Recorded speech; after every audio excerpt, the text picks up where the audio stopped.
স্বাগত এই সময়। আমি ফখরুল আলম কাঞ্চন আপনাদের সঙ্গে আছি। আমরা এই অনুষ্ঠানে সমসাময়িক রাজনৈতিক ও অন্যান্য গুরুত্বপূর্ণ বিষয় নিয়ে আলোচনা করি। আজ আলোচনা করব উপজেলা নির্বাচন নিয়ে, থাকবে রাজনৈতিক কিছু বিষয়াদি নিয়েও। আলোচনার জন্য আমরা তিনজন অতিথিকে আমন্ত্রণ জানিয়েছি। আমাদের সঙ্গে আলোচনা করতে স্টুডিওতে উপস্থিত আছেন বিএনপির সহ সাংগঠনিক সম্পাদক খন্দকার মাসুকুর রহমান মাসুক, আছেন আওয়ামী লীগের কেন্দ্রীয় বিজ্ঞান ও প্রযুক্তি বিষয়ক উপকমিটির সদস্য জনাব আজিজ মিসির সেলিম, আরও আছেন সিনিয়র সাংবাদিক জনাব মাসুদ কামাল। স্বাগত আপনাদের তিনজনকেই। আজিজ মিসির সেলিম, আপনার কাছে যাই, যে দুটি কথা এখানে এসছে সেটা হলো যে আমরাও দেখলাম আওয়ামী লীগের মধ্যেও এরকম সিদ্ধান্তহীনতা আছে।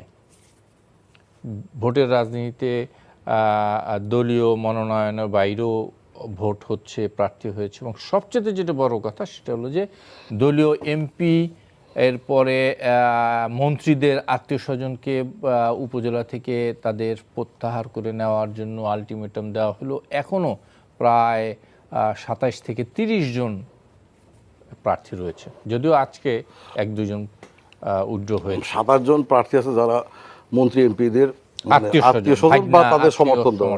রাইট।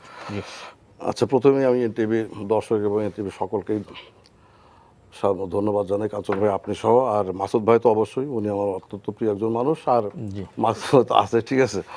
আমি আসলে আপনি দেখেন, আমি প্রথম একটা কোশ্চেন করতে চাই। স্থানীয় সরকার নির্বাচনটা, মাসুদ ভাইকে আমি আপনার কোশ্চেনটা করবো। স্থানীয় সরকার নির্বাচনটা গত 2 টার্মের আগে বাংলাদেশে এটা কি কোনো দলীয় রাজনীতি ভিত্তিক নির্বাচন ছিল? না, এটা কিন্তু সবার জন্য। আমার একটা পরিচয়, যে আপনি যে আমি পরিচয় দিলেন যে বিজ্ঞান ও প্রযুক্তি বিষয়ক সম্পাদক, এর আগে আমার একটা মানে নাম্বার 1 পরিচয় কি জানেন? আমি বাংলাদেশি নাগরিক, বাংলাদেশের নাগরিক, ঠিক আছে। এরপরে হচ্ছে আমি একজন মানুষ, এরপরে হচ্ছে আমি আওয়ামী লীগ। একটা কথা আপনি বলেন, আমার কথা হচ্ছে যেখানে মানে দলকে রিপ্রেজেন্ট করে কি প্রতীক, যে নির্বাচনে প্রতীকটা এলাও না, দলীয় প্রতীক এলাও না, সেখানে দল রিপ্রেজেন্ট করে না। সেখানে কেন রাজনৈতিকভাবে উনি অ্যাটেন্ড করতে পারবে না? বিএনপি কেন মিটিং করে বলবে আমার নেতাকর্মী, আপনার মনে করেন বিএনপির প্রত্যেকটা নেতাকর্মী তো আগে আপনার বাংলাদেশের নাগরিক, নাকি? সে অ্যাজ এ নাগরিক হিসাবে সে আপনার পার্টিসিপেট করবে, কারণ এখানে কিন্তু বিএনপি আওয়ামী লীগ মনে করেন যে দলীয় প্রতীক নিয়ে নির্বাচন করতেছে না, ঠিক আছে। এটা আমি আপনার বুঝি না, আমাদের দেশের শিক্ষিত রাজনীতিবিদরা কি আননেসেসারি এই যে আপনার কথাগুলো বলতেছে, টোটালি আননেসেসারি। আর জননেত্রী শেখ হাসিনা এমপি মন্ত্রীদেরকে যেটা বলছে, ভাই আমি একটা কথা বলি, এটা হচ্ছে গা থিওরির বাইরের একটা কথা।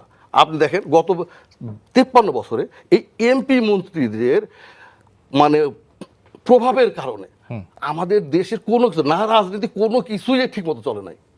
প্রত্যেকটা যাকেই আপনি মনে করেন যেই আসুক, সেই তার প্রভাব বলায় তার নিজস্ব একটা মনে করেন যে সিন্ডিকেট তৈরি করে সে তার মতো করে আপনার, এই কারণে রাজনীতিটা যেরকম ধ্বংস দিয়ে গেছে সব দিকে গেছে। এখন আমি বলি এই